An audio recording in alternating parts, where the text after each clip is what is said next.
설교의 제목은 하나님을 가까이입니다. 그런즉 너희는 하나님께 순복할지어다. 마귀를 대적하라. 그리하면 너희를 피하리라. 하나님을 가까이하라. 그리하면 너희를 가까이 하시리라. 죄인들아 손을 깨끗이 하라. 두 마음을 품은 자들아 마음을 정결케 하라. 슬퍼하며 애통하며 울지어다. 너희 웃음을 애통으로 너희 즐거움을 근심으로 바꿀지어다. 주 앞에서 낮추라. 그리하면 주께서 너희를 높이시리라. 아멘. 아멘. 보통 이 야고보서는요 신약에 있는 잠언이라고 합니다. 여러분들이 신약 성경을 보면요 앞에 복음서에 예수님에 관한 삶과 그리고 예수님의 죽으심, 부활하심, 예수님에 대한 이야기가 앞에 복음서에 나와요. 마태, 마가, 누가가 예수님이 어떻게 사셨는지를 우리에게 여러 가지 각도에서 총천연색 아름다운 영화처럼 우리에게 보여주고요, 요한복음은 조금 다른 각도에서 예수님의 그 위대하심과 그 약속을 우리에게 전해줍니다. 그 다음 이야기는 사도행전이에요. 교회가 어떻게, 복음이 어떻게 펼쳐져 가는지를 굉장히 다이나믹하게 우리 가운데 보여주고요, 그 다음에 로마서부터는 사도들이 각각의 교회에 보낸 편지예요. 신앙의 내용들을 설명하고 우리가 믿는 믿음이 무엇인지를 설명하고, 그리고 그 다음에는 교회가, 하나님의 또 자녀가, 예수님의 제자들이 어떻게 살아야 되는지 그 방법들을 알려줍니다. 우리가 가진 복음에 대해서 설명하고요, 어떻게 살아야 되는지를 계속해서 설명하는 게 그 다음에 서신서예요. 마지막 신약 성경의 요한계시록은 마지막 시간을 우리에게 얘기해 주면서요, 교회가 핍박과 어려움 가운데 어떤 소망으로 그 신앙을 지켜갈 수 있는지를 판타지죠, 환상 가운데 우리에게 얘기해 줍니다. 환상 가운데 우리에게 보여줘요. 꿈 같은 현실이에요. 아픔이지만 이것이 얼마나 놀라운 꿈 같은 현실인지를 여기 요한계시록을 통해서 보여줍니다. 이 신약에 있는 많은 말씀들 가운데요, 야고보서는 좀 특별합니다. 왜 특별하냐면요, 구약에 있는 잠언을 많이 닮았어요. 많이 닮은 게 이런 식이죠. 우리가 복음을 직접적으로 설명하는 것 같지만 설명하는 방식이 조금 다르고요, 어떻게 살아야 되는지를 말하지만 그것이 바울이 얘기하는 방식과는 달라요. 왜? 당연히 바울이랑 야고보는 다른 사람이기 때문이죠. 우리가 신약 성경에 있는 많은 서신서들이 바울이 적었기 때문에요, 바울의 느낌과 우리가 좀 친숙합니다. 그래서 바울식으로 얘기하면 우리가 잘 알아들어요. 하지만 바울식이 아니면 굉장히 낯설어합니다. 심지어는 루터 같은 사람, 마틴 루터 같은 사람도요, 신약 성경을 읽으면서 이 야고보서를 굉장히 어려워했어요. 어쩌면 이 야고보서는 이게 성경인가 싶을 만큼, 왜? 루터에게는 이 야고보서가 익숙하지가 않습니다. 바울식이 익숙해요. 바울식이라면 이런 거죠. 마음의 양심의 거리낌들이에요. 그 죄와 싸우는 사람이에요. 그래서 믿음으로 구원 얻는 거, 그거 붙잡고 살아가는, 어쩌면 바울식이 루터에게는 친숙한 것 같아요. 야고보는 그보다 훨씬 더 뭐라 그래야 돼요?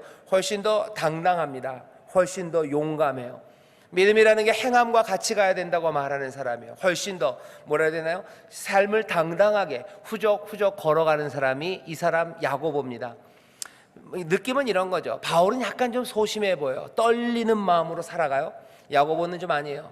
걸어가야 될 길을 좀 남자답게 성큼성큼 걸어가는 사람이 야고보입니다.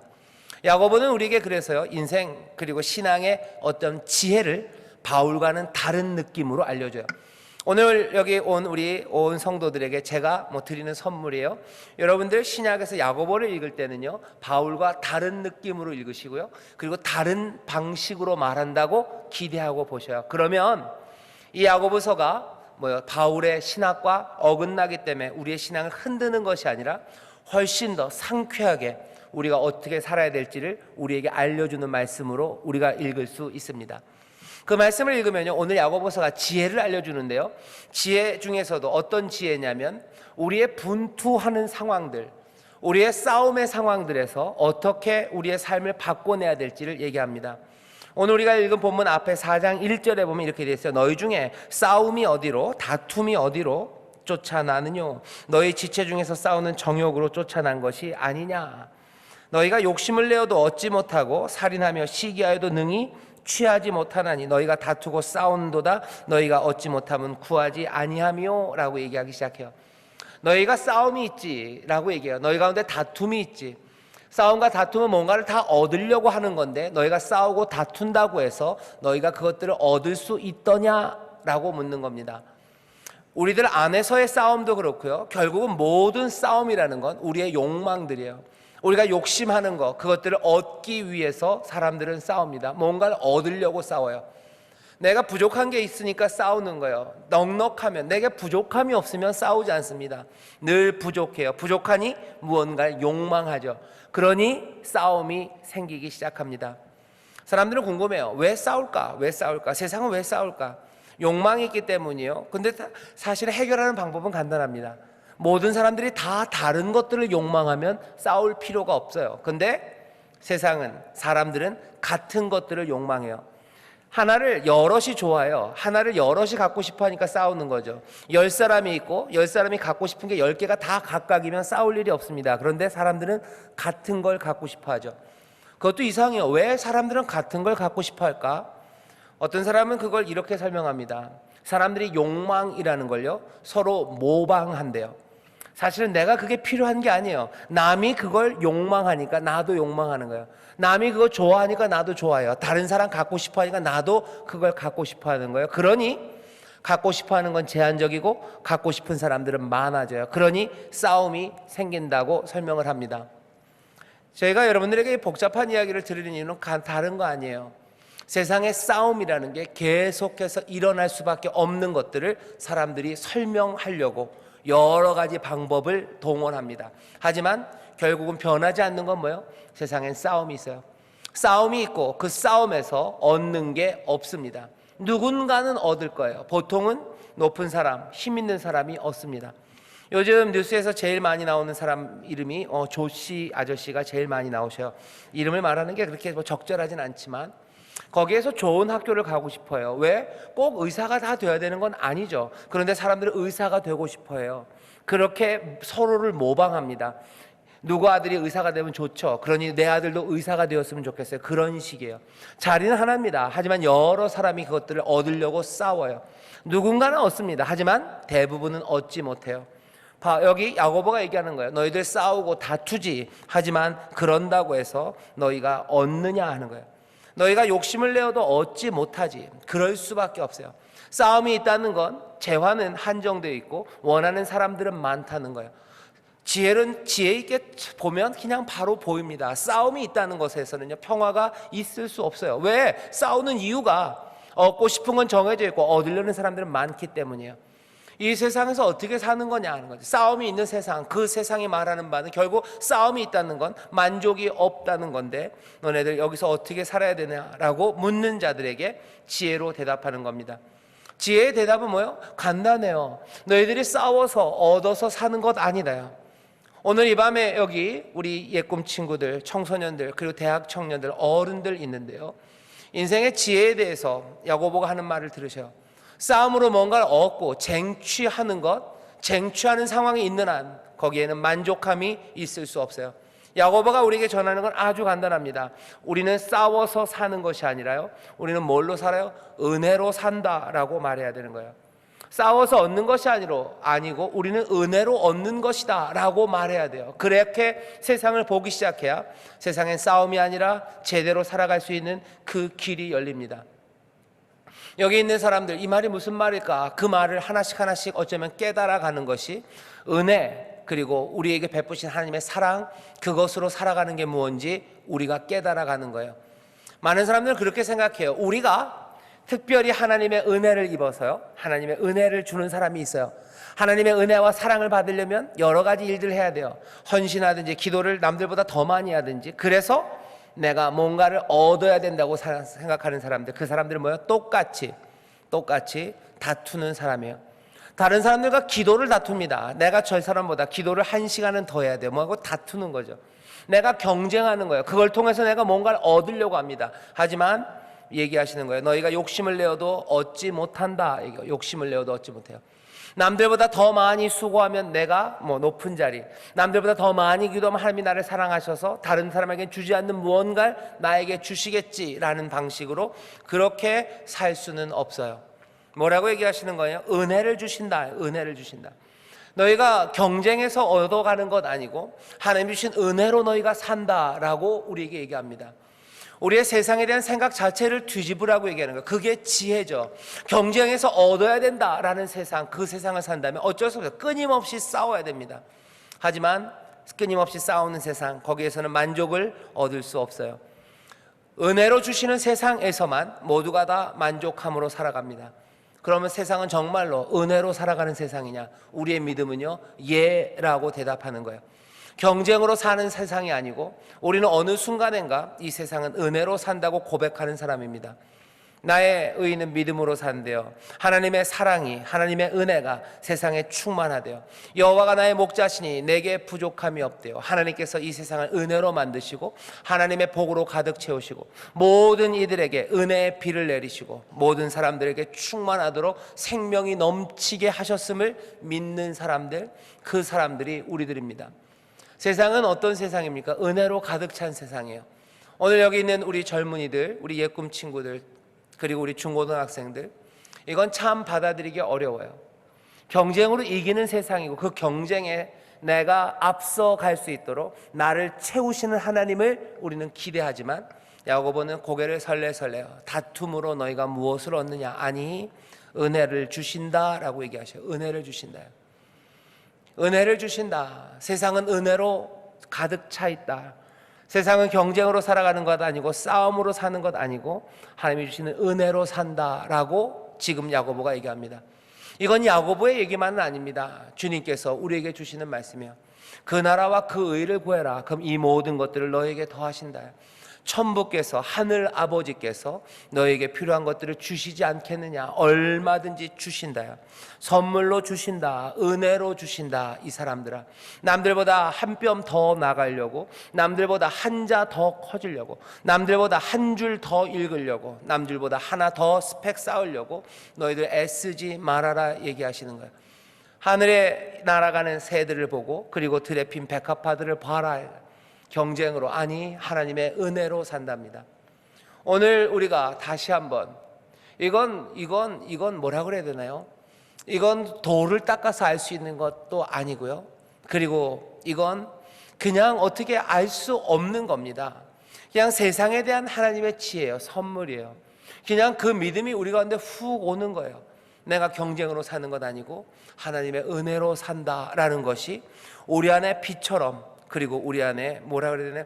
새로운 날처럼 밝아오기 시작하는 겁니다. 그러면 야고보서뿐만 아니라 성경에 있는 모든 말씀들이요, 무슨 말씀인지 알아듣게 돼요.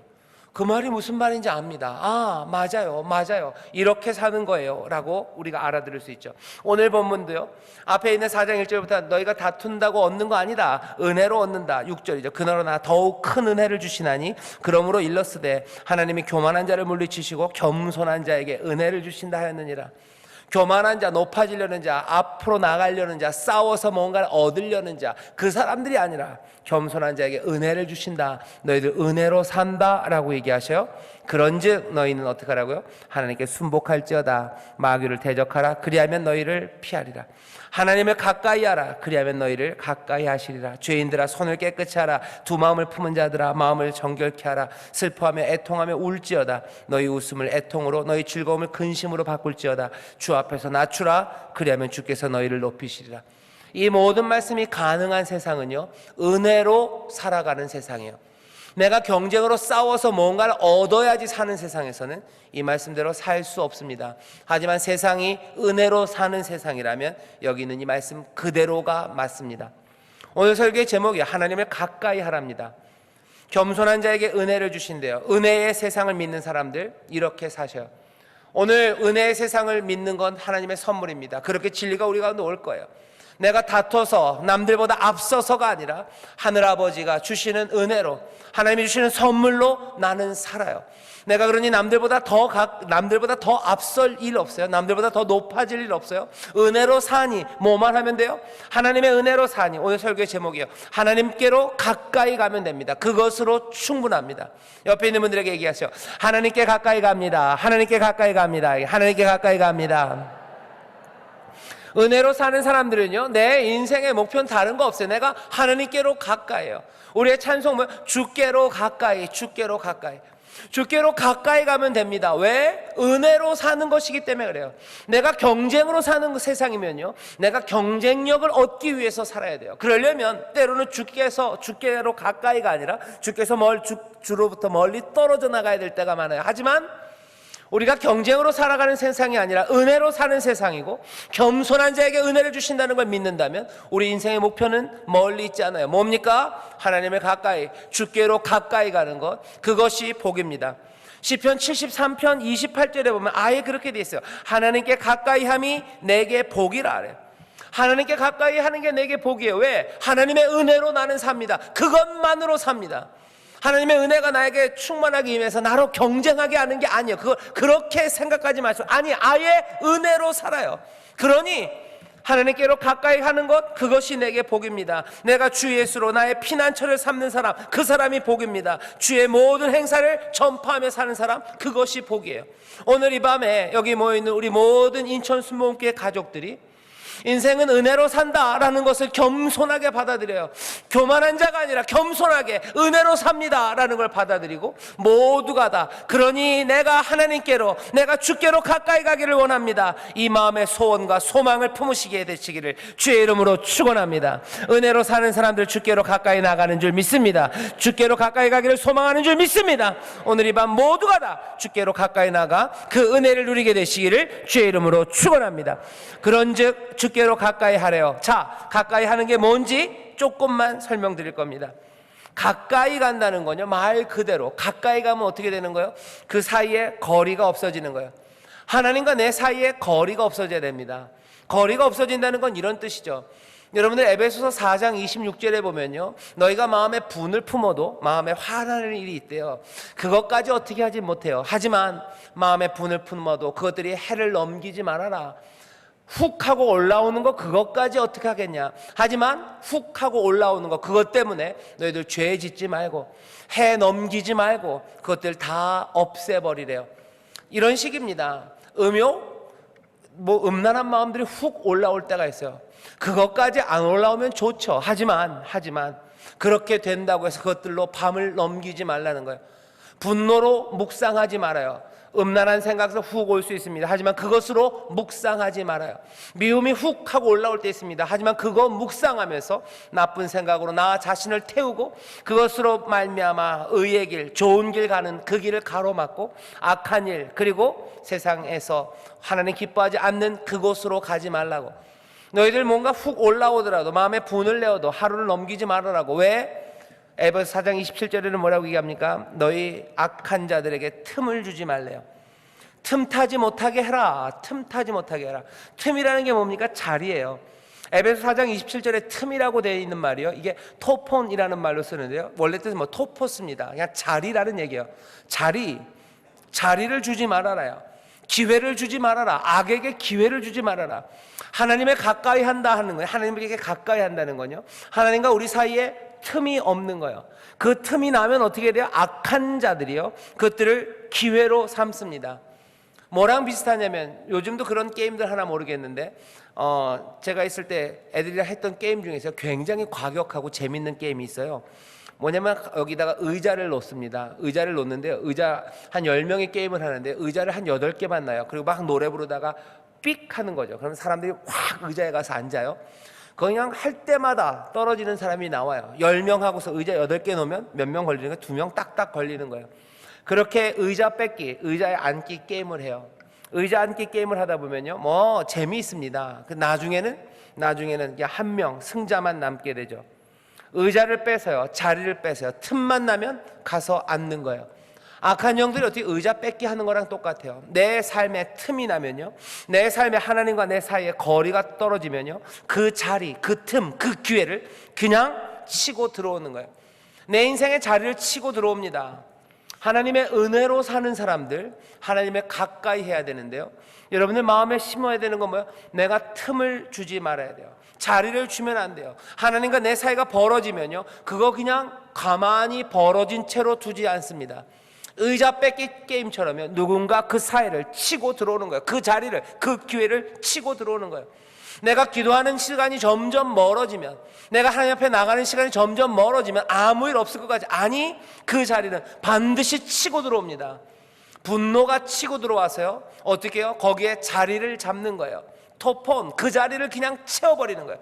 분노가 들어와서 분노의 자리가 열려요. 그러면 어떻게 악한 것들이 들어와서 거기에 자리 잡습니다. 그러면 웨지라고 그러죠. 그냥 나무가 벌어지는 것처럼 점점 더 하나님과 우리의 사이는 벌어져 가는 거예요. 한번 벌어지면 걷잡을 수 없습니다. 한번 벌어지면 거기다 웨지를 찍어 넣는 거예요. 자꾸 찍어 넣습니다. 뭐 하는 것처럼, 의자 뺏기 게임하는 것처럼. 그 토폰을 누가, 악한 자들이 그 틈을 그냥 두지 않아요. 하나님과 내 사이가 멀어요. 은혜로 사는 사람들이에요. 우리는 은혜로 삽니다. 내 능력으로 사는 거면 내 능력만 지키고 있으면 돼요. 하지만 은혜로 사는 사람들이라면 하나님과 내 사이의 거리, 그 거리 사이에 뭔가가 끼어드는 거, 그건 막아야 돼요. 왜? 우리는 은혜로 사는 사람들이기 때문에 그래요. 하나님의 은혜로만 삽니까? 그렇다면 하나님과 내 사이의 거리, 그건 막아내야 돼요. 그 틈이 벌어지면 안 됩니다. 기도의 틈이 벌어지면 안 돼요. 내 말씀의 묵상의 틈이 벌어지면 안 돼요. 내 순종의 틈이 벌어지면 안 됩니다. 가까이 그 틈을 맺고 가시기를 주의 이름으로 축원합니다. 팔짱 꼭 끼고 가셔야 돼요. 아주 타이트 하셔야 돼요. 에어타이트란 말 해요. 공기 하나 새지 않을 만큼, 물 하나 새지 않을 만큼 하나님과 내 사이가 점점점 거리가 가까워져야 됩니다. 여러분들 베드로를 아실 거예요. 베드로가 자신만만했어요. 다른 사람들은 다 예수님을 부인하고 떠나도요, 나는 아닙니다 라고 얘기해요. 그런데 예수님께서 잡히시던 그날에, 잡혀가실 때, 여러분들 복음서를 잘 보세요. 베드로가 어떻게 따라갑니까? 예수님이 잡혀가실 때 예수님 팔짱을 딱 끼고 따라갑니까? 아니에요. 벌써 그때부터 어떻게 멀찍입니다. 베드로와 예수님 사이의 거리가 멀어져요. 예수님은 저기 대제사장 앞에서 신문 받으시고요, 베드로는 멀찍이 떨어져서 그 종들과 함께 불 쬐는 그 자리에 있어요. 마당 사이만큼 벌어진 거예요. 멀찍이 떨어집니다. 한번 생각해 보세요. 만약에 베드로가 예수님이 잡혀가는 그 자리에서 예수님, 내가 예수님과 가까이 갑니다 하고 팔짱을 끼고 거기 그 대제사장의 뜰에 함께 갔다고 생각해 보세요. 베드로가 부인할 수 있었을까? 아닙니다. 부인 못했어요. 베드로가 부인하고서 예수님께서 자기를 바라보셨다 그러죠. 그 눈을 보고서 울면서 떠납니다. 멀리 있는 사람들은 울며 떠날 가능성이 많은 거예요. 가까이 있는 사람들, 그 사람들이 은혜를 누립니다. 하나님의 은혜로 산다고 고백하는 사람들, 하나님 가까이 가기를 소망하셔요. 내가 하나님 앞에 떨어지면 문제 심각합니다. 예배의 자리 더 가까이 오셔요. 우리 교회는 조금 안 그런데, 목사님들이 옛날에 그런 얘기 많이 하셨어요. 여기 아래가, 앞에가 뭐예요? 이게 은혜 금자리래요. 금자리, 그 다음에 은자리, 그 뒤는 뭘까요? 동인가요? 똥인가요? 뭐 이렇게 뒤로 갈수록 앞으로 오라고 얘기하셔요. 사람들이 에이 뭐 얘기합니다. A라고 얘기하지만 저는 그렇지는 않다고 생각해요. 꼭 앞에 있고 뒤에 있으면 은혜 못 받는, 아니요, 그건 아닙니다. 하지만 앞에 오시는 분들은 왜 그런 거예요? 에어타이트해요. 단단하게 가까이 오려는 그 마음들이에요. 간절함으로 오시는 겁니다. 간절함이에요.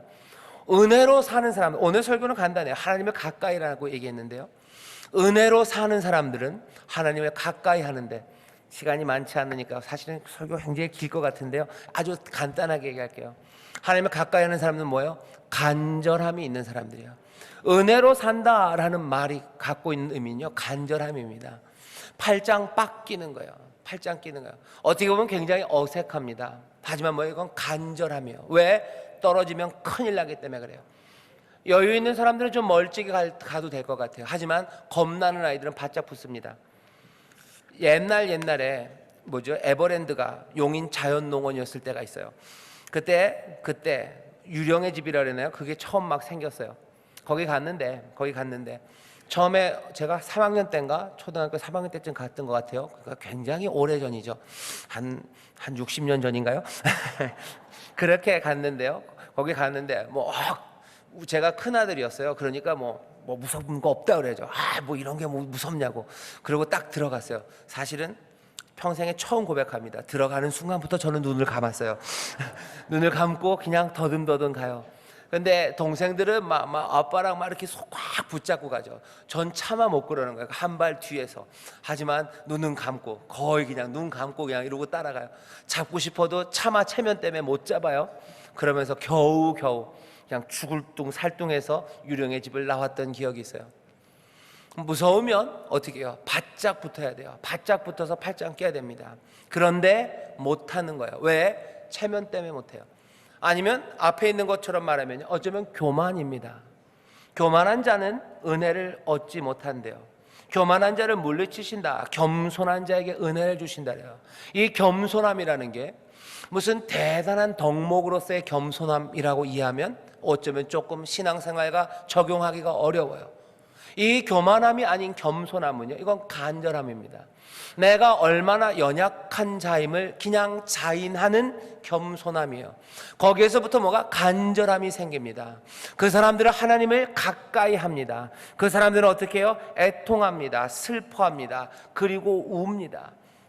이 사람들은 웃을 수 없습니다. 왜? 세상이 그렇게 만만해. 웃을 수 있는 세상이 아니에요. 교만한 사람들은 괜히 웃습니다. 너털 웃음 웃습니다. 저도 유령의 집 들어갈 때요, 그러고 들어갔습니다. 하지만 아니에요. 두려운 세상이에요. 하나님을 가까이 해라. 그러면 하나님이 가까이 하신대요. 내가 팔짱 끼면요, 하나님께서 에이 뭐 이러냐 하고 밀어내지 않으신대요. 우리의 간절함으로 하나님 앞에 매달릴 때 하나님께서 우리를 어떻게 해요? 그 간절함을 다 받아들이신대요. 아이 뭐 좀 하나님 쿨하게 그러시지. 아니요, 하나님 절대로 쿨하려고 하지 않으셔요. 간절함으로 나오는 사람들을 간절함을 아시게 끌어안으시는 분이셔요. 어쩌면 조금 멋쩍어 하는 아버지는 그렇게 간절하게 매달리는 아들내미를 그냥 이렇게 좀 밀어낼지 몰라요. 하지만 하나님은 아니십니다. 뭐라고요? 하나님을 가까이 하라. 그러면 너희를 가까이 하시리라. 우리가 간절히 하나님 앞에 매달릴 때 하나님이 멀리하지 않으셔요. 하나님이 우리를 붙잡으셔요. 여러분들, 하나님과 내 사이에 틈이 나지 않게 하셔요. 틈이 나도 괜찮을 거라고 얘기하지 마셔요. 내가 조금 예배 덜 드려도, 내가 좀 예배 덜 드려도, 내가 뭐 그렇게 먹고 내가 하나님 말씀을 아는데라고 얘기하지 마셔요. 여기에 대해서 야고보는 뭐라고 얘기하는가? 그건 교만하다라고 얘기하는 거예요. 교만하다. 교만한 자는 물리치시고 하나님이 겸손한 자에게 은혜를 주신다. 하나님 가까이 하는 자, 가까이 하는 자를 가까이 하신다 얘기하신 거예요. 틈 만들지 말아요. 내가 좀 예배 안 드려도, 내가 하나님 말씀 좀 한 몇 주 안 읽어도 나는 믿음이 있고, 나는 신앙을 알고, 나는 그래도 뭐라 그래야 돼요? 신앙의 연조가 깊고, 나는 신학도 공부했고, 나는 다른 사람들보다 훨씬 더 믿음이 굳건하다고 믿는 사람들, 뭐 하는 사람이요? 교만한 사람들이요. 겸손한 자에게 은혜를 주십니다. 하나님을 가까이 하라고 하셔요. 예배, 기도 마찬가지예요. 기도가 간절한 사람이 있어요. 아이고 무슨 기도를 저렇게 간절하게 할까? 인생을 내가 그래도 책임질 수 있는 게 있고, 기도는 좀 거룩하게. 아니요. 하나님을 가까이 하라. 가까이 하는 자를 가까이 하신대요. 교만한 자가 아니라 겸손한 자가 은혜를 누린다. 왜? 어차피 세상은 잘난 사람이 싸워서 얻어가는 세상이 아니라요, 이 세상은 은혜로 사는 세상이에요. 내가 잘나서 잘난 사람들이 능력으로 분쟁하고 싸우고 다툼으로 내가 얻는 세상이라면 잘난 사람이 잘 살 겁니다. 하지만 여기 야고보는 전혀 다른 얘기를 해요. 교만한 자가 아니라 겸손한 자가 은혜를 누린다. 은혜로 사는 거다. 그러니 여호와를 가까이 해. 틈타지 못하게 하십시오. 틈이 있어도 괜찮을 거다. 그냥 이 정도 멀리 떨어져도 괜찮을 거다. 아니요, 그 자리 그냥 두지 않습니다. 의자 뺏기처럼요, 악한 자가 그 자리에 그냥 달려와서 앉아버립니다. 그리고 우리와 하나님 사이를 점점 벌어뜨려 놔요. 나무가 그렇게 넘어가는 거죠. 큰 나무를 찍을 때 그래요. 찍어 놓고서 거기다 왜 찌죠? 그 나무들을 틈에다가 박아 놓는 거예요. 자꾸 박아 놓습니다. 그러면 나무는 넘어가게 돼 있어요. 거리가 없어야 됩니다. 베드로처럼 멀찍이 따르다가는, 그렇게 호언장담하다가는 우리는 문제가 발생하는 그곳으로 가요. 하나님을 따라갈 때 겸손히 따라가십시오. 낮춰서 따라가셔요. 눈물로 가는 거예요. 내 손과 마음을 정결하게 하며 따라가는 거예요. 정결하게 안 해도 괜찮을 거다. 아니요, 손 씻어야 돼요. 내 심장을 정결하게 해야 됩니다. 모세가 늘 여호와 하나님과 대면하며 가요. 여호수아가 모세를 떠나지 않습니다. 틈과 거리가 없어요. 모세가 얼마나 위대한 사람입니까? 그러니 모세는 하나님과 떨어져서도 얼마든지 모세 지도자 역할을 감당합니까? 아니요. 모세는 여호와와 대면해 그 앞에 있어요. 여호수아라는 그 걸출한 믿음의 청년은, 그 차세대 지도자는 자기가 잘났기 때문에 모세와 떨어져도 됩니까? 아니요. 모세 거기를 떠나지 않아요. 여기 여호와의 전을 떠나지 않습니다. 여호수아는 늘 모세와 함께 여호와의 전 거기에 있는 사람이에요. 하나님의 가까이, 더 가까이, 더 가까이 나가기를. 거리가 생기면 분명히 문제가 생깁니다. 자기를 낮추라고 얘기하셔요. 겸손하게, 교만하지 말고 하나님께 가까이 하는 것, 그것이 내게 복이라고. 그래야 내 마음과 하나님의 마음이 하나가 됩니다. 그래야 내 뜻과 하나님의 뜻이 하나가 돼요. 그래야 내 기쁨과 하나님의 기쁨이 하나가 되기 시작해요. 하나님께로 더 가까이 가까이, 주께로 더 가까이 가까이, 십자가 앞으로 더 가까이 가까이. 우리의 신앙이 좀 더 간절해지기를. 어떻게 보면 더 쉬운 말로 번역하면요, 우리의 신앙이 좀 더 이게 적절한 말인지는 모르겠는데요, 좀 더 구질구질해질 필요가 있습니다. 조금 더 눈물이 묻어야 될 필요가 있어요. 조금 더 떨리는 마음으로 고백해야 될 필요가 있어요. 좀 더 간절함으로 달려나와야 될 필요가 있어요. 하나님께 가까이. 왜 뭐라고 그러는지 보셔요. 우리는 은혜로만 사는 사람이 아니라고 생각하기 때문에 그래요.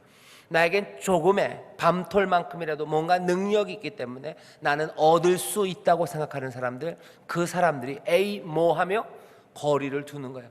은혜로만 산다는 사람, 은혜로만 살 수밖에 없다는 사람, 겸손한 사람, 그래서 눈물 흘리고 매달리고 그 손과 심장을 날마다 깨끗하게 함으로 주 앞에 달려나가야 되는 바로 그 사람은 어쩔 수 없어요. 조금은 구질구질하게, 조금은 간절하게, 더 눈물로, 그리고 더 뜨거움으로 은혜 앞에 달려나옵니다. 하나님의 은혜로만 산다라고 고백하는 사람들, 우리의 신앙을 다시 한번 돌아보셨으면 좋겠어요. 제 얘기입니다. 그리고 또 사랑하는 우리 성도님들 이야기고, 그리고 또 우리 청년들 이야기고, 또 우리 재직들 이야기고, 우리는 얼마나 하나님 앞에 눈물로 나가는지, 나는 얼마나 겸손하게 나가는지. 가까이 하는 자를 가까이 하신다고 하시고, 또 뭐라고 얘기하십니까? 울라고 얘기하시고, 애통하라고 얘기하시고, 교만한 자가 아니라 겸손한 자에게 은혜를 주신다 하시는데, 나는 예전보다 더 겸손한지 물으시면 돼요. 예전에는 예배 때 나는 앞으로 달려나가야 된다고 생각했는데, 어느 순간인가 내가 뒤에 가도 된다고 생각해요. 왜? 뭐라도 조금의 능력이라고 생각하는 거예요. 내가 그때보다 내가 지금이 더 낫다고 생각하는 거예요. 그때의 간절함보다 내가 아는 게 더 많다고 생각하는 거예요. 그러니 내가 무언가를 얻을 수 있다는 생각들, 그거는 여기 야고보서 4장 앞에 있는 겁니다. 다툼, 내가 누구보다 더 나아서 뭔가를 얻을 수 있다는 생각들, 이건 교만이에요. 교만한 자, 하나님에게서 얻을 수 있는 게 없답니다. 겸손한 자에게 은혜를 주신대요.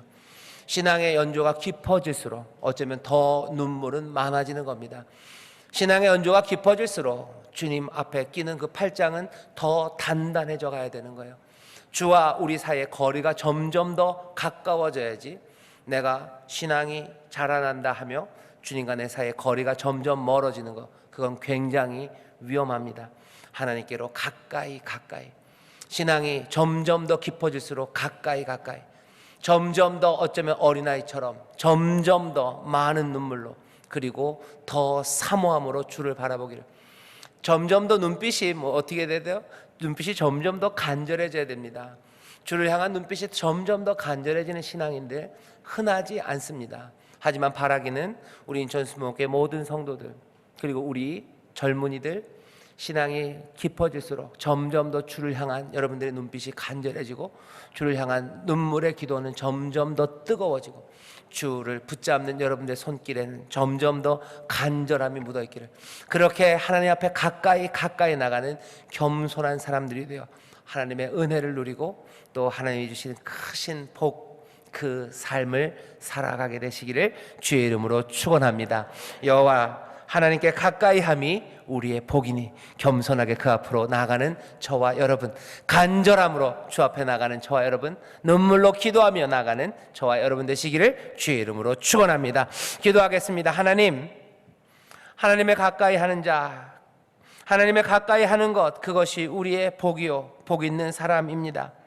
하나님, 신앙이 점점 자라난다고 하며 조금씩 뒤로 하나님과의 거리를 만들어가는 사람들 아니라 시간이 갈수록 더 겸손하게 은혜를 사모하며 앞으로 나아가는 자들 되게 하시고, 더 눈물로 애통하며 매달리게 하시고, 더 주를 사모함으로 주 앞에 간절하게 나오는 하나님의 자녀들, 간절함으로 하나님 앞에 가까이 나가는 우리 모두가 되게 하여 주시옵소서.